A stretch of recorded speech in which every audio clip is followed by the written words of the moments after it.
Hello. So today I want to tell you about the game Flamecraft Duals. I love Flamecraft. I think it is a great game. So as soon as this showed up on crowdfunding, I was like, yes, please take my money. Here you go.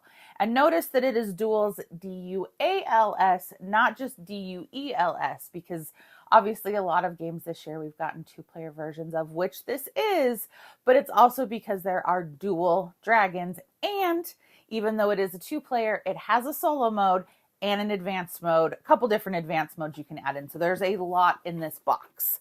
And this box is actually the board, which is really cool. So underneath this side, you have your rules, and then we have our dragon pieces in this nice fancy bag.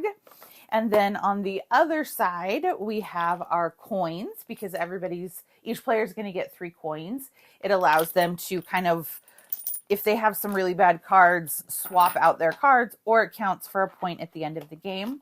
We have our fountain token if you're playing with the fountain variant or in the solo game.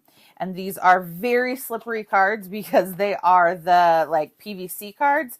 So they are super durable. So we will grab out all of our shop cards because, again, what would a Flamecraft game be without shops?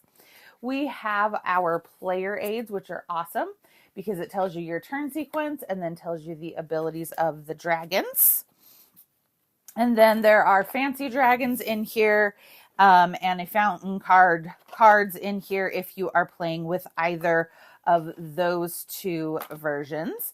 And then everybody gets a super cute card holder. I love it. So you then have your card holder. You have your shops, which you are going to shuffle up, and you will have 2 shops at a time that you are working on. And those cards are slippery. That's where those tokens can come in. If you have 2 really terrible shops, you can spend a token to draw 2 new cards.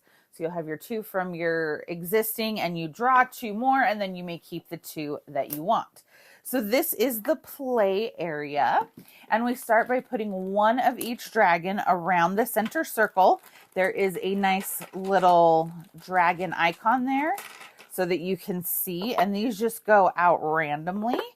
So there is no designated spot. You just have 1 of each color, and then everything else is in this bag. And there's a few spare ones just in case we need them at the end of the game, but you often won't. And then you also have this fancy dragon that sometimes you end up playing with. So what you do on your turn is you'll have your 2 cards. And that means I am trying to get these patterns on the board. And when I do, I complete them. This one's worth 3 points. This one's worth 2. So harder ones are worth 3, easier ones are worth 2. And I can just keep them here in my little card holder, and my opponent would do the same. And some of them are in a straight line, and some of them are, let me show you, in a shape like this. So they will be in one of the 2 shapes, and sometimes they are all the same symbol, and sometimes they are 2 different symbols. So like here you have 2 breads and a leaf.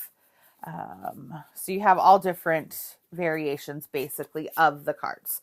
So on my turn, I simply pull out a dragon, and I love these. I don't know if they're acrylic, Bakelite, whatever they are.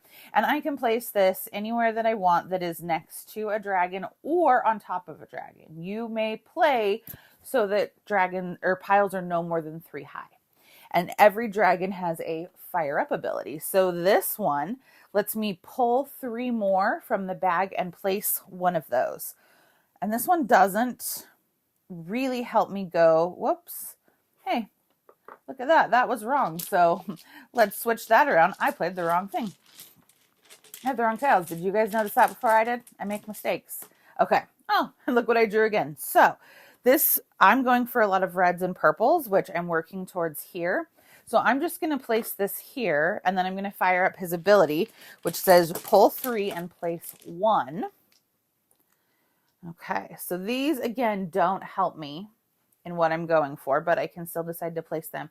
And what's cool where the duals come in is this dragon is both the purple and the green. So you can use those strategically.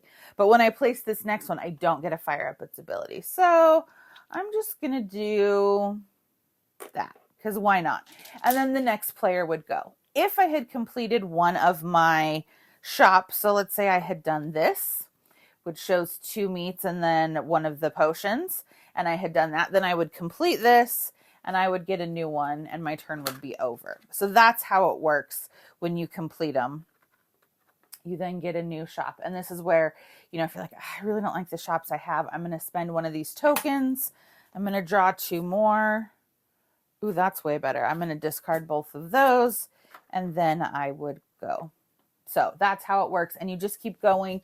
But it's a lot more puzzly than you think because the different abilities are really important. So the bread dragon lets you play another dragon from the bag. Like we talked about the crystal dragon, you pull out 3 and place 1. The meat dragon, you move 1 adjacent dragon to any space. So that could help uncover something that you need. That could cover up something to make a pattern.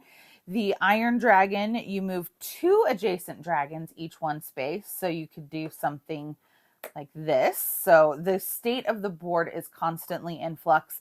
But again, you can't build higher than 3. The potion dragon lets you swap any 2 dragons anywhere on the board.